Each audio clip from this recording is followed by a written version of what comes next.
Patuloy kaming naghihintay kung paano tutugunan ng gobyerno ang malawak na katiwalian na naganap sa ating bansa.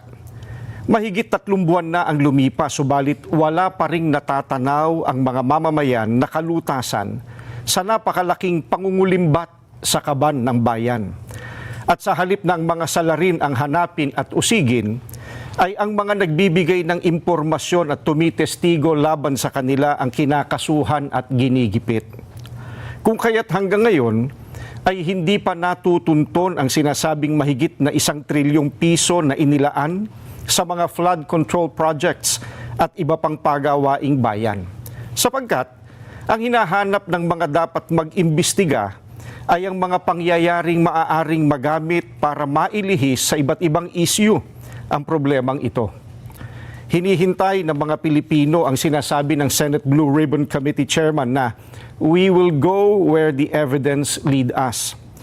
Ngayong may mga lumalabas na pahayag na mula sa mga sangkot, kabilang ang umano'y nagpadala ng mali-maletang pera. At kamakailan lang ay pinatunayan ng mga dating sundalo na umaming sila ang naghatid ng mga ito. Bakit tila walang malinaw na hakbang upang palawakin pa at tapusin ang investigasyon? Anong ebidensya pa kaya ang hinihintay upang seryosohing tuntunin ang mga mastermind sa katiwaliang ito? May mga pahayag din na ang paglitaw ng mga dating sundalo ay bahagi ng isang destabilization plot.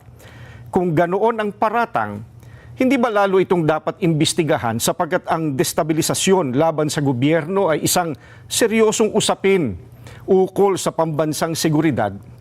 Bukod dito, ang malawakang bahagi ng inihayag ng mga dating sundalo ay tuwiran pa namang may kaugnayan sa naganap na paglimas sa salapi ng bayan. Matamang naghihintay pa rin ang sambayanan, kasama ng milyon-milyong Pilipino sa buong mundo at maging ng mga international media at iba pa na nagmamasid, ang mga kaanib sa Iglesia ni Cristo ay patuloy na nakabantay. Maling isipin na nalilimutan na ng mga Pilipino ang isyong ito sapagkat ang pondong pinag-uusapan ay mula sa buwis at pawis ng mga mamamayan. Ang aming panawagan ay nananatiling malinaw. Ilantad ang buong katotohanan. Papanagutin ang dapat managot at pairalin ang katarungan.